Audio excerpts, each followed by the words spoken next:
하나님께서 이 시간 우리에게 주신 말씀 마태복음 6장 9절에서 13절까지의 말씀입니다. 신약성경 마태복음 6장 9절에서 13절까지의 말씀입니다. 제가 한 절 읽고 여러분이 한 절 읽는 방식으로 교독하겠습니다. 그러므로 너희는 이렇게 기도하라. 하늘에 계신 우리 아버지여, 이름이 거룩히 여김을 받으시오며 나라가 임하시오며 뜻이 하늘에서 이루어진 것 같이 땅에서도 이루어지리다. 오늘 우리에게 일용할 양식을 주시옵고 우리에게 죄 지은 자를 사하여 준 것 같이 우리 죄를 사하여 주시옵고. 함께 읽습니다. 우리를 시험에 들게 하지 마시옵고 다만 악에서 구하시옵소서. 나라와 권세와 영광이 아버지께 영원히 있사옵나이다. 아멘. 이 시간 좋으신 주님의 은혜와 평강이 우리 모두에게 임하길 간절히 소망합니다. 지난번과 같은 본문을 읽었습니다. 실수로 같은 본문을 적은 것은 아니고요. 제목은 바뀌었거든요. 지난번은 기도로 빚어지는 정체성, 그리고 오늘은 기도로 빚어지는 중심이라는 제목으로 말씀을 준비해 보았습니다. 저는 주님이 가르쳐 주신 이 주기도문을 교회에 와서 또는 다른 곳에서 예배 자리 때 이렇게 할 때마다 이 기도를 곱씹어 보면서 기도를 해보려고 노력을 많이 했었습니다. 보통 모임이나 예배 끝에 이 기도를 하고 그 모임을 파했기 때문에 어쩔 때는 이 기도가 형식적으로 기도문을 외우는데 거기에 그칠 때가 참 많았던 거죠. 그래서 저는 의도적으로 정말로 기도하는 심정으로 이 기도문을 읊어왔는데요. 최근에 이 주기도문을 하면서 든 생각이, 이 주기도문, 주님이 가르쳐 주신 이 기도가 단지 기도를 위한 가르침, 그것이 아니라 그것을 넘어서서 우리의 일상의 삶과 매우 밀접하게 연결되어 있구나라는 생각을 하게 됐습니다. 주님이 가르쳐 주신 이 기도는 우리의 삶의 방향을 바꾸고 또 하나님께로 향하게 하는 어떠한 힘, 어떠한 능력이 있다라는 생각입니다. 주기도문은 그래서 하나님 앞에서 어떻게 살아가야 하는지를 알려주고 그렇게 차근차근 우리를 올바르게 빚어가는 그러한 기도입니다. 그래서 주기도문은 단지 외우고 읊어보는 그러한 기도의 문장을 넘어서서 예수님께서 우리에게 주신 그 삶을 형성하는 신앙의 가르침이라고 볼 수 있는 것이죠. 이런 생각을 이제 기도로 빚어가는 삶, 기도로 빚어지는 삶이라는 주제로 한번 정해 보았습니다. 그래서 기도로 빚어지는 삶이라고 하는 이 틀을 가지고 주님이 가르쳐 주신 기도를 다시 한번 읽어보려고 하는 거죠. 지난번 말씀에서는 하늘에 계신 우리 아버지, 이 대목을 주목해 봤는데요. 여기서 우리는 주님의 기도가 나의 필요로부터 바로 시작되지 않고 하나님과 나와의 관계를 분명히 하면서 시작된다라는 것을 살펴보았습니다. 하나님과 나, 그 관계 속에서 우리의 정체성이 형성되는데요. 바로 우리는 하나님을 아버지라고 부르는 자녀라는 사실이죠. 하나님은 우리를 초월해서 하늘에 계신 그러한 하나님이시지만 동시에 하나님은 그렇게 멀리만 계신 분이 아니라 아버지로 우리를 맞아주시는 분이라는 말씀입니다. 이 고백 속에서 우리는 더 이상 홀로 서 있는 그러한 존재가 아니라 하나님 앞에 자녀로 불려나온 그러한 존재임을 확인하게 되는 것이죠. 하나님 앞에서 우리는 하나님을 아버지로 부르며 나아가는 자녀가 됩니다. 그런데 이 정체성은요, 그 하나님의 아버지의 자녀가 된다라고 하는 그 어떤 마음의 위로로만 머물지 않는 거죠. 하나님을 아버지로 부르게 된 사람은 이제 자신의 삶의 방향과 중심이 새롭게 변화될 수밖에 없는 겁니다. 그래서 주님은 하늘에 계신 우리 아버지여 라고 고백하라고 말씀하신 다음에 바로 그 다음에 우리의 필요가 아니라 이름이 거룩히 여김을 받으시오며 라는 간구를 하도록 우리에게 가르치십니다. 바로 이 대목을 통해서 하나님을 아버지로 부르는 그 자녀가 된 사람들이 무엇을 삶의 중심에 두고 살아야 하는지를 깨닫게 되는 겁니다. 주기도문을 가만히 살펴보면요, 여기에는 총 6가지의 간구, 청원이 등장하는 것을 우리가 알 수 있는데요. 오늘 우리가 주목하고자 하는 것은 바로 첫 번째 청원의 말씀입니다. 이름이 거룩히 여김을 받으시오며 라는 간구입니다. 두 번째는 나라가 임하시오며, 세 번째는 뜻이 하늘에서 이루어진 것 같이 땅에서도 이루어지리이다 라고 하는 청원입니다. 이렇게 첫 번째 청원부터 세 번째 청원은 바로 하나님과 관련된, 하나님께 향한 청원인 거죠. 그리고 이어지는 세 가지의 청원은 이제 우리 인간에 관한 청원인데요. 일용할 양식을 주시옵고 죄를 용서하여 주시옵고 마지막으로 시험에 들게 하지 마시고 악에서 구하소서라고 하는 청원이죠. 처음 세 개는 하나님에 관한 청원, 그리고 나중에 이어지는 세 개는 인간에 관한 청원입니다. 예수님은 우리에게 먼저 하나님을 위한 기도, 하나님을 향한 기도를 하라고 가르치시고 그 다음에 우리를 위한 기도를 하나님께 아뢰게 하시는 겁니다. 이는 우리가 무엇을 먼저 구해야 하는가라고 하는 질문에 대한 분명한 답을 주는 것이죠. 이 구조는 십계명의 구조와도 같습니다. 십계명도 처음의 계명들은 하나님과의 관계를 다루고 있고 그 다음에 이어지는 계명들은 사람들과의 관계를 다루고 있습니다. 언제나 하나님과의 관계가 먼저이고 그 관계 위에 인간의 삶이 놓이게 됩니다. 예수님께서 마태복음 6장에서 하신 말씀도 마찬가지입니다. 그런즉 너희는 먼저 그의 나라와 그 의를 구하라라고 하는 말씀이죠. 이 말씀은 우리의 필요를 무시해도 된다, 무시해야 한다 그러한 말이 아니라 무엇이 더 중요한지를 가르쳐주는 말씀입니다. 우리의 필요 역시 매우 중요하지만 그것이 먼저가 되어서는 안 된다는 것이죠. 그렇지만 실제로 우리가 기도할 때는 어떻습니까? 실제로 우리의 기도의 자리는 어떻습니까? 우리는 기도의 자리에 앉자마자 나오자마자 단박에 우리의 문제와 우리의 형편부터 하나님 앞에 꺼내놓기 일쑤입니다. 물론 이것도 정말 중요하지만 우리 주님은 우리의 삶의 중심이 하나님께 먼저 향하도록 그렇게 가르치시는 거죠. 그래서 기도는 우리의 상황과 또 우리의 어려움 형편을 하나님께 다급하게 알리는 그러한 시간이기 전에 우리의 삶의 중심을 하나님께로 다시 옮겨놓는 그러한 시간입니다. 때론 너무나 다급하고 절박해서 그러한 심정에 내 상황을 하나님께 서둘러 아뢰었다면, 하나님께 서둘러 그렇게 고백하고 간구했다면 그 이후에라도 하나님 아버지께로 우리의 마음과 관심을 옮길 필요가 있는 겁니다. 우리의 문제를 우리가 서둘러서 허겁지겁 하나님 앞에 간구하지 않아도 되는 이유가 무엇일까요? 바로 하나님 아버지께서 그 필요를 이미 다 아시기 때문에 그렇습니다. 주님이 가르쳐 주시는 기도가 등장하는 이 구절, 바로 앞구절 말씀에서 주님은 이렇게 말씀하시는데요. 마태복음 6장 8절 우리 후반부의 말씀을 함께 읽어보겠습니다. 구하기 전에 너희에게 있어야 할 것을 하나님 너희 아버지께서 아시느니라. 아멘. 하나님 아버지께서 이미 우리의 형편과 문제를 알고 계십니다. 그렇기 때문에 우리는 서둘러서 허겁지겁 나의 형편과 상황을 하나님 앞에 아뢰고 간구하지 않아도 괜찮은 것이죠. 먼저 하나님께로 나의 마음과 관심을 향해도 되는 겁니다. 먼저 우리의 마음과 생각을 하나님 아버지께로 향해도 괜찮은 겁니다. 그래서 주기도문에서 가장 먼저 처음으로 등장하는 청원은 내 문제가 해결되게 해주십시오 이것이 아니라 이름이 거룩히 여김을 받으소서라고 하는 청원입니다. 그렇게 주님이 가르쳐주신 기도는 우리의 기도의 우선순위를 바꾸게 하고 더 깊이 들어가서 우리 삶의 중심을 새롭게 다시 세우는 겁니다. 우리 하나님 아버지께서 우리에게 있어야 할 것을 다 아십니다. 이러한 믿음을 가지고 먼저 우리 하나님 아버지께로 나의 마음과 생각을 돌리는 우리 모두가 되었으면 참 좋겠습니다. 그렇다면 아버지여 이름이 거룩히 여김을 받으시오며 라는 청원이 의미하는 것은 더 정확하게 무엇일까요? 이름이라고 하는 것은 단순히 누군가를 구분하고 부르기 위한 호칭이라기보다는 그 이름이 불려지는 그 대상의 존재 전체를 가리키는 의미를 담고 있을 때가 많습니다. 특히 성경에서 그런데요.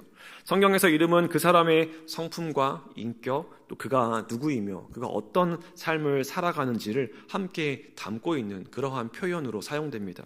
하나님의 이름이라고 하는 표현 역시 하나님의 성품과 또 하나님의 능력, 그것들을 모두 포함한 말입니다.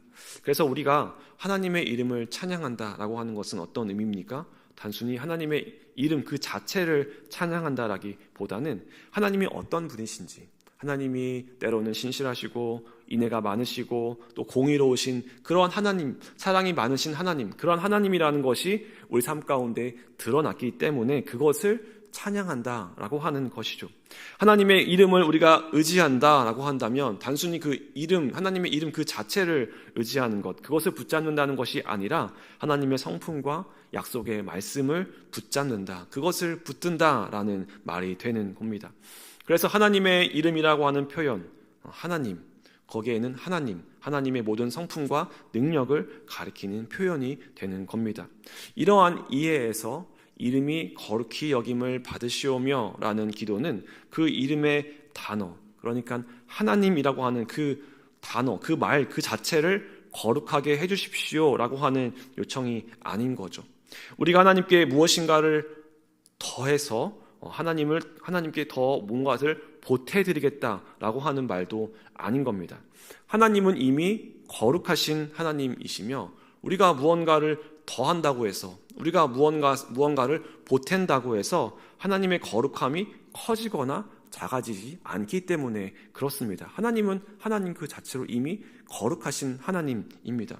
그렇기 때문에 이 기도는 하나님의 거룩함을 우리가 더 크게 만들어드리겠다, 하나님의 거룩함을 더 크게 만들어주고 싶다라고 하는 그러한 것이 아니라 하나님을 하나님으로 인정하겠다라고 하는 고백인 겁니다.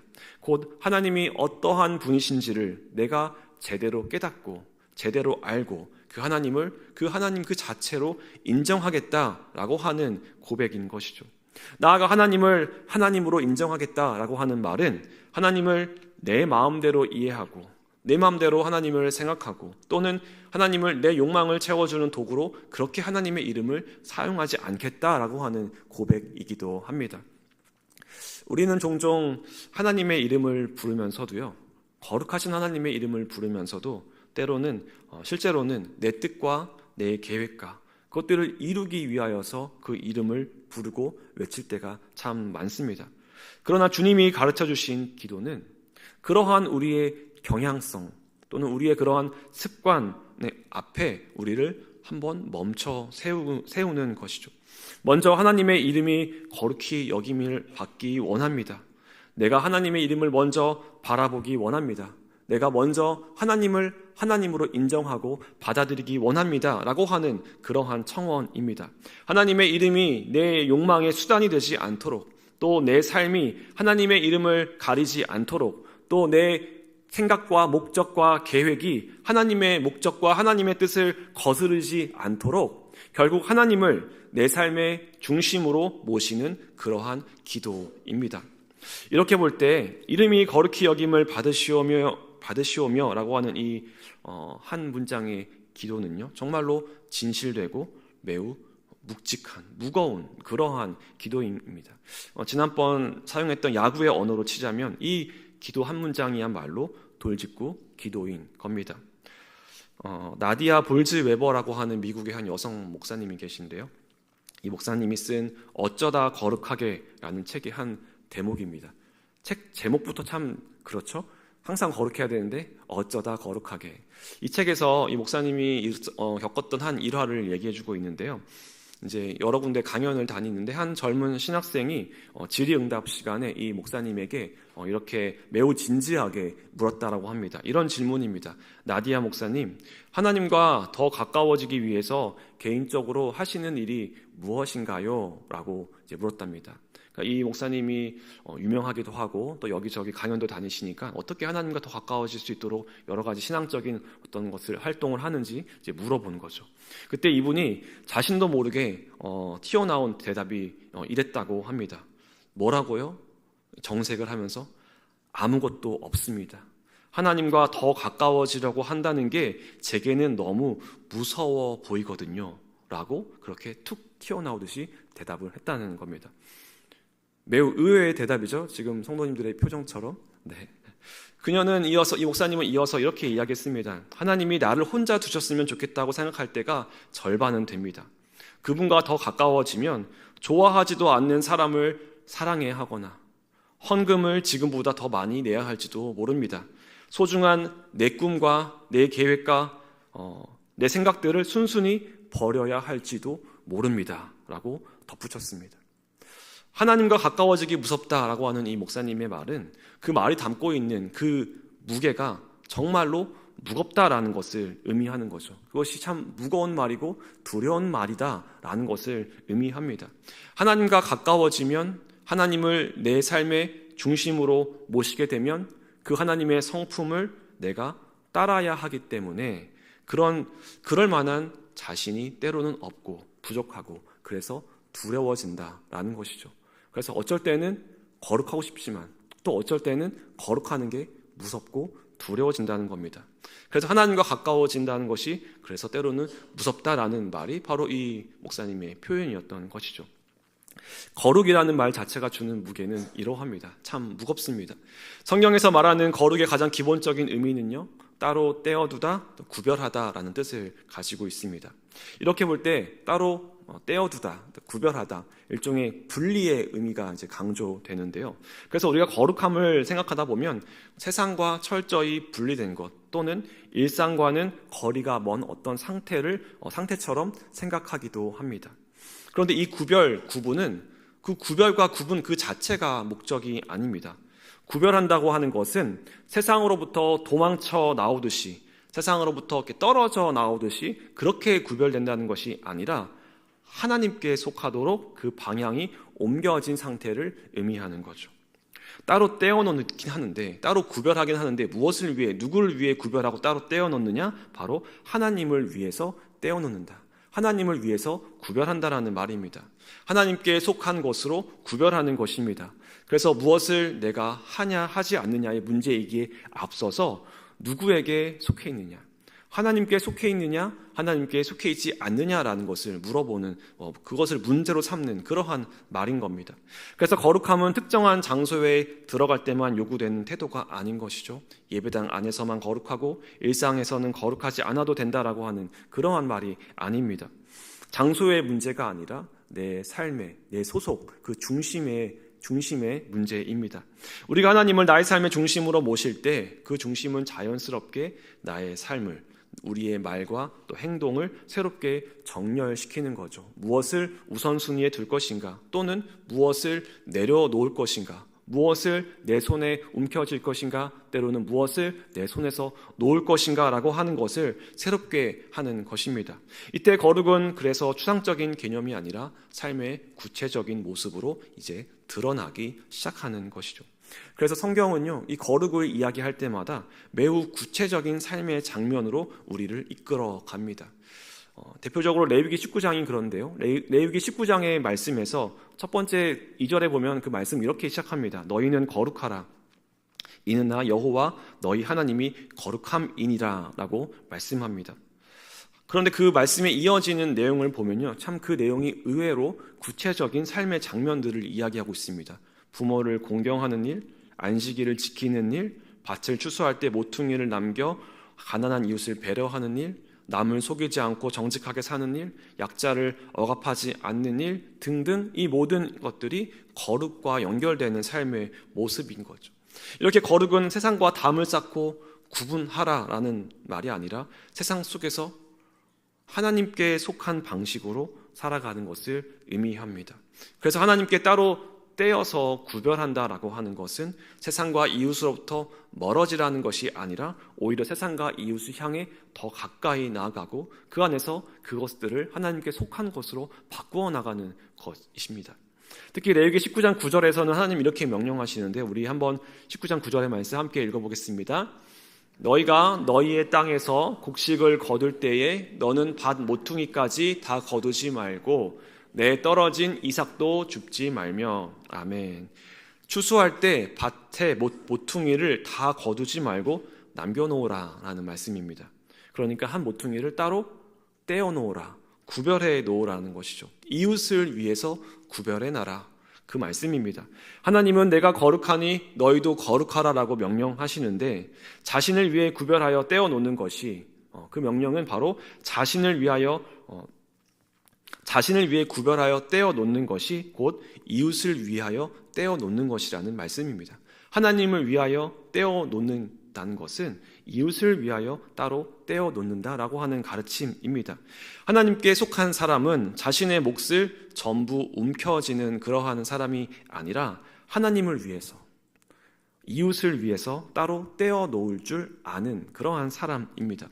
결국 이름이 거룩히 여김을 받으시오며 이 기도는 자연스럽게 우리 자신의 거룩한 삶으로 이어지게 되는 것이죠. 곧 이웃을 위해 따로 떼어놓는 그 거룩한 삶으로 이어지게 되는 것입니다. 하나님 사랑은 곧 이웃 사랑으로 나타나게 되는 것이죠. 그렇게 하나님의 이름을 삶의 중심에, 그 중심으로 모신 사람은 그 거룩하신 이름을 자신의 삶의 자리 가운데서 증언하게 되는 것입니다. 제가 좋아하는 어린이를 위한 신앙 낱말 사전이라는 책이 있습니다. 제가 한두 번 인용한 적이 있는데요. 이 책에서 작가는 거룩을 이렇게 일러주고 있습니다. 거룩은 하나님을 닮은 거예요. 우리가 엄마 아빠를 닮은 좋은 행동을 하면 엄마 아빠가 사람들에게 칭찬을 받아요. 나는 하나님을 닮은 하나님의 자녀예요. 거룩은 다르다는 말이에요. 좋은 것과 나쁜 것은 서로 다른 거예요. 깨끗한 것과 더러운 것도 다르다는 것을 알 수 있어요. 하나님의 자녀를 나쁜 생각을 하는 사람과 다르게 행동해요. 함께 읽어볼까요? 거룩은 받쳐졌다, 들어졌다는 말이에요. 옛날에는 하나님을 믿는 사람이 짐승을 잡아 하나님께 바쳤고, 예수님은 우리 죄를 없애주려고 십자가 위에서 자기 몸을 바치셨어요. 하나님께 바친 것은 거룩하게 된 거예요. 거룩은 따로 떼어놓는 거예요. 이스라엘 하나님을 잘 믿는 사람은 집에 조그마한 상자를 하나 두고 그곳에 돈을 모았다가 어려운 사람을 도왔어요. 이처럼 거룩은 다른 사람을 돕기 위해 따로 떼어놓는 거예요. 거룩은 흠이 없다, 완전하다는 말이에요. 어디에 긁히거나 깨지거나 더럽혀진 것을 거룩하신 하나님께 드릴 수 없어요. 거룩은 하나님께 드리는 우리의 말과 행동을 올바르게 하는 거예요. 거룩은 진실하고 정직한 거예요. 거짓말하거나 다른 사람의 물건을 훔치는 것은 거룩하지 못한 거예요. 약한 사람을 괴롭히거나 무시하는 것은 하나님의 거룩한 자녀에게 어울리지 않는 모습이에요. 순수한 거예요. 새로 입은 깨끗한 옷에 누군가 더러운 것을 묻히면 기분이 나빠요. 우리가 하나님을 믿어 깨끗하게 되었는데 나쁜 이야기에 빠져서 나쁜 행동을 하면 하나님의 이름이 더럽혀져요. 하나님도 불쾌하실 거예요. 라고 거룩을 이야기합니다. 거룩은 이런 겁니다. 오늘 우리에게 이 거룩을 향한 열망이 있었으면 참 좋겠습니다. 우리의 삶에 떼어진 부분, 하나님을 위해 따로 떼어진 부분, 때로는 이웃을 위해 따로 구별된 그러한 부분이 있었으면 참 좋겠습니다. 사랑하는 성도 여러분, 오늘 나의 삶은 누구의 이름을 중심에 두고 있습니까? 하나님의 이름을 드러내며 살아가고 있습니까? 아니면 나의 이름을 드러내며 살아가고 있습니까? 내가 붙들고 있는 것들, 내가 쉽게 내려놓지 못하는 것들, 그 속에서 과연 하나님의 이름은 거룩히 여김을 받고 있는지 스스로 묻게 됩니다. 하나님의 거룩은 숨쉬기조차 두려운 엄격한 분위기도 아니고 이 세상과 멀리 떨어져 있는 그러한 이상도 아닙니다. 거룩은 하나님께 속하는 것이며 그 소속이 구체적인 삶의 장면 속에서 이웃을 향해 드러나는 것입니다. 밭에 모퉁이를 남겨두는 삶, 내 몫을 전부 움켜쥐지 않고 이웃을 위해 일부를 떼어놓는 삶, 이것이 삶의 거룩입니다. 오늘 함께 묵상한 주기도문의 첫 번째 청원의 말씀, 이름이 거룩히 여김을 받으시오며 라는 기도는 결국 우리의 삶을 빚어가는 그러한 기도입니다. 하나님의 이름이 우리의 말과 행동 속에서, 우리의 선택과 관계 속에서 하나님의 이름이 더럽혀지지 않고 오히려 빛나게 되기를 간절히 바라는 그러한 기도입니다. 하나님의 거룩한 이름을 삶의 중심에 모신 사람은 그 거룩하신 이름을 자신의 삶의 자리에서 살아가게 되는 것이 바로 거룩함입니다. 그래서 거룩함은 하나님을 닮아가는 것이고 하나님께 바쳐진 삶이며 완벽해서 거룩해지는 것이 아니라 하나님께 속했기 때문에 조금씩 다르게 살아가는 것이 거룩함입니다. 오늘 이 거룩함을 향한 열망이 우리 안에 새롭게 일어나기를 소망합니다. 이번 한 주간 이름이 거룩히 여김을 받으시오며라는 이 기도를 우리 입술에만 두지 않고 우리 삶의 중심에 두고 살아가기를 원합니다. 그래서 우리의 삶이 하나님의 거룩하신 이름을 드러내는 그러한 증언의 삶이 되기를 간절히 소망합니다.